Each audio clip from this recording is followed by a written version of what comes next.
Hello, hi, welcome to Pitch Report. ඉතින් අද අපි එකතු වෙලා ඉන්නේ මේ T20 World Cup 2026 වල Super 8 round එකේ මොනවාද උනේ, කොහොමද සිටුේෂන් එක, කවුද semi final ගිහිල්ලා තියෙන්නේ, ඉතින් මොන වගේද සිද්ධ වෙච්ච matches වල performances මොන වගේ අපිට rank කරන්න පුළුවන්ද කියලා පොඩි වීඩියෝ එකක් එක්ක. ඉතින් මේ Super 8 එක කියලා ගත්තම seriously හොඳ matches ටිකක් අපිට බලා ගන්න පුළුවන් වුණා except for one or two matches.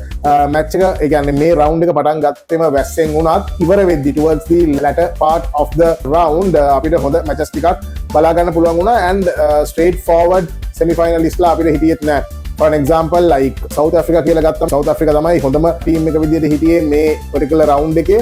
At the meantime England matches තුනක් දිනලා semi final ගියත් England ඒ දිනපු match තුනම එයාලා හොඳට සෙල්ලම් කරා. Yes, ඒත් එක්කම එයාලගේ opposition ලා එයාලට වැඩි නරකට සෙල්ලම් කරා කියලා තමයි මට කියන්න පුළුවන්. because ශ්‍රී ලංකා match එක ගත්තත්, පාකිස්තාන් match එක ගත්තත්, ඒත් එක්කම New Zealand match එක ගත්තත් England commendable position එකේ ඉඳලා නෙමෙයි මේ matches ටික දින්නේ. ඒත් එක්කම එයාලගේ opposition ලා ටිකක් badly සෙල්ලම් කරලා තමයි දින්නේ. But whatever it is, win is a win and they are through. So England and South Africa were the top teams. A group දෙක top කරා with 3 wins each and with 6 points. ඒත් එක්කම ගත්තම second best teams, especially ගත්තම India පළවෙනි match එකම South Africa ට ලොකු ලකුණු ගානකින් පෙරදුනා. so එයාලගේ net run rate එක -3 point වල තිබ්බේ. ඒත් එක්කම West Indies අනිත් පැත්තෙන් ගත්තම එයාලගේ Super 8 එක හොඳ start එකක් ගත්තා. Zimbabwe එක +5 point ගානක් තිබ්බේ එයාලගේ net run rate එක. so West Indies point of view එකෙන් ගත්තම එයාගේ equation එක very simple තිබ්බේ. එයාලා South Africa ට ගහලා තිබ්බා. ඒ කියන්නේ South Africa match එක දෙන්නලා තිබ්බා නම් regardless of the decision India versus West Indies එයාලට semi final යන්න තිබ්බා. but unfortunately West Indies එයාලගේ South Africa match එකයි India match එකයි ඒ match දෙකම පෙරදුනා. so that's how cricket is. අනිත් පැත්තට ගත්තම India එයාලගේ පළවෙනි match එක South Africa ට කැත විදිහට පෙරදුනත් Zimbabwe match එකේ හොඳ comeback එකක් දුන්නා. ලකුණු 256ක් ගැව්වා. ඒත් එක්කම West Indies match එක එයාලට ලොකු ගානක් chase කරන්න තිබ්බත් එයාලා හැමතිස්සෙම West Indies ට වැඩිය ඉස්සරහින් හිටියේ ඒ chase එකේ. so they were through to the semi finals. so group 1 එකේ ගත්තම South Africa and India තමයි semi finals ගිහිල්ලා තියෙන්නේ. so group 2 එක කියලා ගත්තම England මං කිව්වා වගේ matches තුනම දින්නා. group 2 එකේ පොඩ්ඩක් විතර මේකට තිබ්බේ New Zealand versus Pakistan because ඒගොල්ලන්ගේ match එක වැස්ස හින්දා wash out වුණා. එතකොට ඒ එක points share කරගන්න වුණා and ශ්‍රී ලංකාව වලට තිබ්බ chances very simple.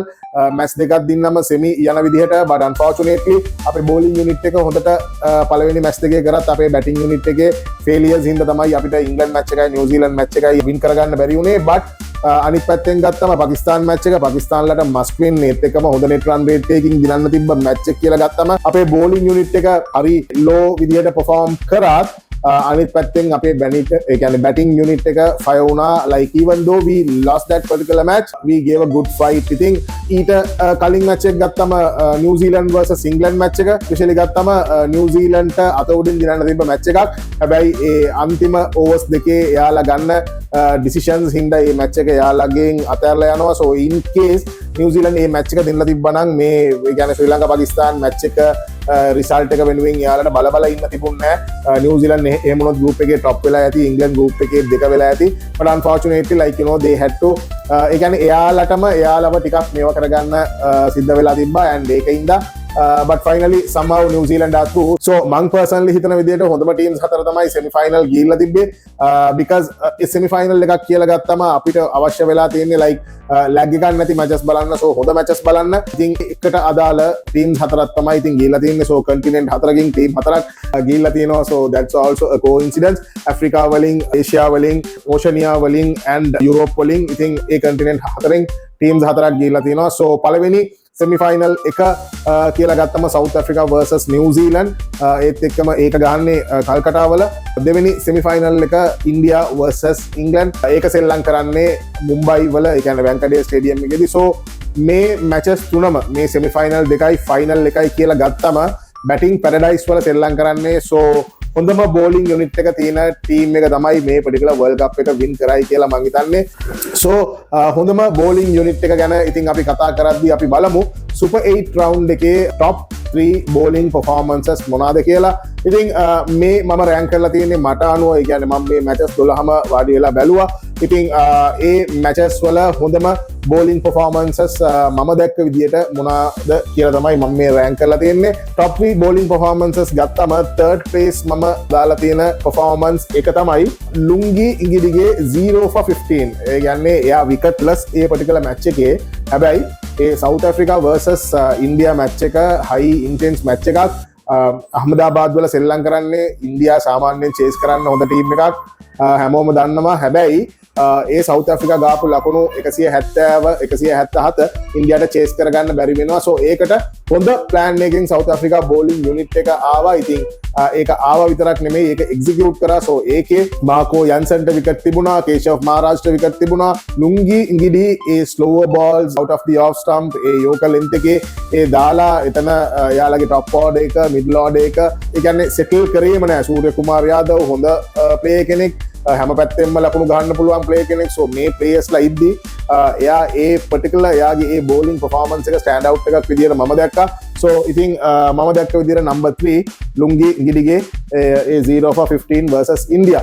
ඉතින් ඒත් එක්කම මම සෙකන්ඩ් ප්ලේස් දාලා තියන්නේ විල් ජැක්ස්ගේ 3 for 22 versus ශ්‍රී ලංකා. ඒක අපි දන්නවා ලෝ ස්කෝරිං මැච් එකක් පල්ලේ කැලේ අපි සෙල්ලම් කරේ. මීට කලින් ඉංග්ලන්ඩ් පල්ලේ කැලේ වල මැචස් තුනක් සෙල්ලම් කරලා තිබ්බා. ඒ කියන්නේ bilateral series එකක and they already had the experience but ලකුණු 145ක් අපිට chase කරගන්න බැරි venue එකක් නෙමෙයි පල්ලේ කැලේ කියන්නේ අපේ home conditions එක ගත්තම. So unfortunately we couldn't and ඒකේ record in chief විදියට හිටියේ විල් ජැක්ස්. So විල් ජැක්ස් ලකුණු දෙවුවා ලකුණු 20 ගානක් කර 30 ගානක් කරේ. ඒ මැච් එකේ යා තමයි player of the match උත් වෙන්නේ. හැබැයි බෝල් කරලා ඒ පවර් ප්ලේ එකේ බෝල් කරපු විදියයි අපේ top order එක එයා control කරපු විදියයි කියලා ගත්තම that's one of the best bowling performances in this world cup කියලා මට කියන්න පුළුවන්. So I put him number 2 for his 3 for 22 versus Sri Lanka. And මගේ number 1 bowling performance එක ගත්තමත් ඒකත් එන්නේ against Sri Lanka. මම දැක්ක විදිහට ශ්‍රී ලංකා හොඳටම කන්ට්‍රෝල් එකක හිටපු මැච් එකක්. ඒක unfortunately අපිට අපේ පිචස් ස්පීඩ් කරගන්න බැරි වෙලා තමයි මේ මැච් එකත් අපි ආවිල්ලා පරදුනේ. that is versus New Zealand and the top bowling performance for me in the Super 8 stages Rachin Ravindra's 4 for 27. A match එකේ තමයි මම හිතන්නේ මේ වර්ල්ඩ් කප් එකේ පළවෙනි පාර්ට් එක ආවිල්ලා බෝල් කරේ because Indian pitches වල ස්පිනර්ස්ලාට එච්චරම හොඳ bowling condition එකක් තිබුණේ නැහැ. හැබැයි ශ්‍රී ලංකන් pitches ගත්තම especially ප්‍රේමදාස කියලා වැඩක් නැහැ. ඉතින් රචින් රවීන්ද්‍රා ඒ particular match එක එයාට තමයි මම හිතන්නේ හොඳම ඒ කියන්නේ ස්පින් වෙන ඇවරේජ් එකක් තිබ්බේ, ස්පින් එකක් තිබ්බේ. ඉතින් මම හිතන්නේ අංශක 4 මාරක් වගේ එයාගේ බෝල් එක ස්පින් වුණා ඒ particular condition එකේදී. so එයා අපේ බැටිං ඕඩර් එක රුත්ලස් කරපු විදිහ අපි දැක්කා ඒ particular match එකේ. ඒක තමයි මම ඒ particular performance එක number 1 තියලා තියෙන්නේ. ඉතින් අපි දැන් bowling performances ගැන කතා කරා. ඉතින් ඒත් එක්කම batting performances ඒ කියන්නේ මේ Super 8 රවුන්ඩ් එකේ බැටිං පර්ෆෝමන්සස් කොහොමද තිබුණේ කියලා අපි ඇවිල්ලා බැලුවා නම් මම දැකපු විදිහට ඉනිංස් 3ක් දාගෙන තියෙනවා top 3 ඉනිංස් විදිහට. ඒකෙන් තුන්වෙනි තැනට තියෙන්නේ සංජු සැම්සන්ගේ 97 versus West Indies. ඒ ඉනිං එක මට ඊට වැඩිය උඩට දාන්න ඕන වෙලා තිබ්බා. ඒ කියන්නේ රෑන්කින්ග්ස් අනුව. හැබැයි ඒක මම number 3 තමයි දෙන්න පුළුවන් වුණේ because ඊට වැඩිය හොඳ ඉනිංස් දෙකක් මම දැක්ක හින්දා. ඉතින් සංජු සැම්සන්ගේ 97 is very composed. එයා ඒ ටුර්නමන්ට් එක ඒ වෙනකන් එයාගේ පොසිෂන් එක ෂුවර් නැතුව ඉඳලා ඒ particular වෙලාවේ ඇවිල්ලා ඒ කරපු performance එක as a player like එයාගේ ඒ will power එක කොච්චර strong ද කියලා අපිට ඒ කියන්නේ පෙන්වන්න තැනක්. ඒත් එක්කම as a fan ඒක අපිටත් ඉන්දියා දිනපු හින්දා ඒ කියන්නේ ඇත්තටම මට නම් පොඩි දුකක් තිබ්බත් ඒ ගහපු ඉනිං එකේ Sanju Samson like it's really a treat to watch කියලා කියන්න පුළුවන්. It was really nice. එයා ඒ ඉනිං එක ඇවිල්ලා බිල් කරපුවට එයා 50 ගාලා ඊට පස්සේ ආපහු මුල ඉඳලා ඇවිල්ලා ස්ටාන්ස් එක අරගෙන එතන මැච් එක ඉවර නෑ මට තව ලොං ඉනිං එකක් ගන්න තියෙනවා කියලා ඒ ඉනිං එක carry on කරපු විදිය that was superb. So I put that at number 3 and මගේ number 2 ඉනිං එක විදියට මම දාන්නේ අපේ කැප්ටන්ගේ දසුන් ශානකගේ inning of 76 versus Pakistan. Dasun ශානකගේ destructive modes මම දැකලා තියෙනවා even in domestic cricket. එහෙම නැත්නම් පල්ලේ කැලේදී ඔස්ට්‍රේලියා එක්ක ඒ ගාපු ඒ particular inning එක ඒක අපිට දිනවපු inning එකක්. හැබැයි මේ particular inning එක he is coming from a lot of criticism. එයා ගැන මිනිස්සු ගොඩාක් විදිය ඒ කියන්නේ ෆෑන්ස්ලා ඩවුන් විදියට කතා කරන්න ගත්තා and අපේ ටීම් එක මැචස් දෙකක් පෙරදිලා තිබ්බේ so ඒ මානසිකත්වයෙන් අපේ ප්ලේයර්ස්ලා ආපහු මේ particular මැච් එකටත් හරිම ප්‍රෙෂර් එකේ හිටපු සිටුේෂන් එකේදී එයා ඒ ගහපු ඉනිං එක and අපිට දිනන්න බැරි පොසිෂන් එකක ඉඳලා දිනන්න පුළුවන් පොසිෂන් එකක් වෙනකම්ම ගෙනල්ලා like අන්තිම ඕවරේට ලකුණු 28ක් තිබ්බ ලකුණු 22ක් ගැව්වා unfortunately ඒ last balls දෙක ඒ කියන්නේ අපි දැක්කා මොනවද උනේ කියලා so අන්තිම බෝලේ මට අනුව නම් ඒක wide but එයාගේ ස්පෝර්ට්ස්මන්ෂිප් එකේ හින්දා එයා ඒකත් okay umpires call කියලා මේව කරා ඉතින් it is umpires call so ඒක ඇවිල්ලා රිවිව් කරන්න අපිට මේකත් තිබුණෙත් නෑ but ඒක umpire දීලා තිබ්බේ එයාගේ ඒ කියන්නේ decision එක so we can't take a call on that but anyhow A Dasun Shanaka to prove himself වගේ ඒ තිබ්බ ඒ ගහපු ඉනිං එක superb knock again one of the best batting performances in this Super 8 stage ඉතින් මේක තමයි මගේ number 2 performance එක and මගේ number 1 batting performance එක කියලා ගත්තම it's Harry Brooks century versus Pakistan ඒ ලකුණු ගන්න තිබ්බෙත් 155යි 56යි and Harry Brooks ඒකේ ලකුණු 100ක් ගන්නවා අනිත් පැත්තෙන් විකට් යද්දී එක පැත්තකින් like a counter attack that I have never seen කියලා කියන්න පුළුවන් තනියම ඒ මැච් එක ගහලා දින්න ඉංග්ලන්ඩ් වලට so that literally leaked Pakistan's chances getting into semi-final කියලා මට කියන්න පුළුවන් ඒ ඉනිං එකෙන් තමයි පාකිස්තාන එළියට ගියේ semi-finals වල unfortunately අපිටත් semi-final එකක් or else final එකක් host කරන chance එක නැති වුණේ ඒ particular ඉනිං එකේ තමයි so Harry Brooks 4 ඒවා 10යි 6 ඒවා 6යි මම හිතන විදිහට it's one of the best World Cup innings කියලා මට කියන්න පුළුවන් එච්චරටම treat to watch A particular inning එක so මේක තමයි මගේ top 3 batting rankings for this Super 8 stage and මම ඒ කියන්නේ best 3 matches උත් ඇවිල්ලා rank කරලා තියෙනවා මේ Super 8 stage එකේ ගාපු match වලින් මොන match තුනද top 3 matches කියලා මට අනුව ඉතින්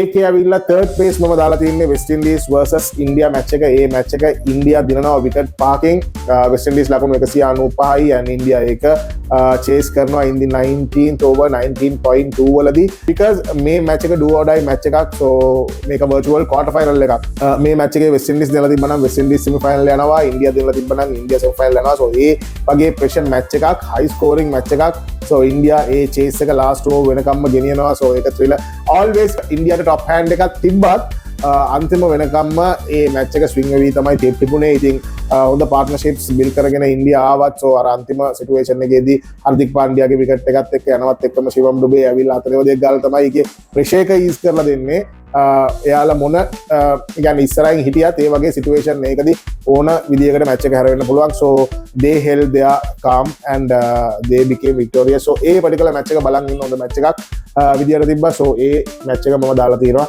number 3 වලට ඒත් එක්කම මගේ number 2 match එක තමයි ශ්‍රී ලංකා versus Pakistan match එක because ඒ කියන්නේ ශ්‍රී ලංකා choke කරයි ඒ කියන්නේ ශ්‍රී Lanka not in their top most form කියලා ඉද්දී ඒක අපි ඇවිල්ලා බෝලිං වලිනුත් ඇවිල්ලා පෙන්නලා තියෙද්දි ඒත් එක්ක මේ මැච් එක පටන් ගත්ත වෙලේ ඉඳලා ෆකර් සමානුයි ෂයිබ් සදා ෆර්හානුයි හොඳටම ශ්‍රී ලංකාව ලකුණු 180 ගානක පාර්ට්නර්ෂිප් එකක් දිනනවා ඒත් එක්කම ඒ 19 වෙනි ඕවරේ අපි දීපු කම්බැක් එකත් එක්ක යාළුවා අපි ලිමිට් කරනවා අන්තිම ඕවර්ස් දෙකට ලකුණු 14කට විකට් 6කට and එහෙම ලිමිට් කරලා ඒත් එක්කම චේස් එක කියලා ගත්තමත් ඒ චේස් එක හොඳට කාම් ඒ කියන්නේ well composed චේස් එකක් විදියට අරන් ඇවිල්ලා but unfortunately අපිට ඒ ලයින් එක ඇවිල්ලා ක්‍රොස් කරගන්න බැරි වුණා හැබැයි පවන් වෙයි දසුන් චානකගේ ඒ innings දෙක ඒ match එක like watchable ඒ match එක ඇවිල්ලා ඒක ඇවිල්ලා බලන් ඉන්න පුළුවන් match එකක් බවට පත් කරා so ඒකේ අන්තිම බෝල් වෙනකම් මේ thrill එක තිබුණා අන්තිම බෝල් 6ක් ගාලා තිබ්බා that will be history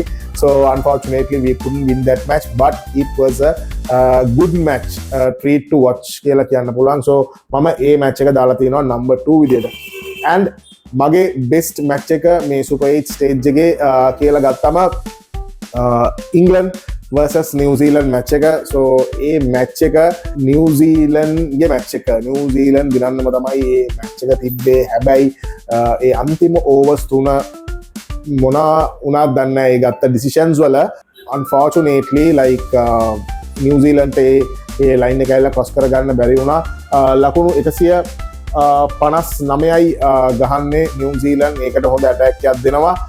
අන්තිම ඕවර්ස් වලට ලකුණු 45ක් වගේ ගාණක් ගහන්න තියෙනවා. and යාලගේ last known batting pair එක විල් ජැක්ස් and රෙහාන් අහමඩ් ඒ ඉනිං එක ෆිනිෂ් කරපු හැටි එයාලව කියන්නේ කිසිම එයාලා already semi final qualify වෙලා හිටියේ but එයාලගේ top spot එක seal කරගන්න ඒ ගහපු ඉනිං එක සුපර්. මේ particular match එක තමයි මගේ number 1 match එක විදියට මම දාලා තියෙන්නේ. ඉතින් මේක තමයි Super 8 stage එකේ උනේ. ඉතින් හෙට ඒ කියන්නේ 4th of March පටන් ගන්නවා first semi final එක between South Africa and New Zealand and A match එකේ preview එකකුයි. ඊට පස්සේ England versus India match එකේ preview එකකුයි අරගෙන ඔයාලත්ව හම්බ වෙන්න අදහසින් I'm signing off. Thank you very much for watching.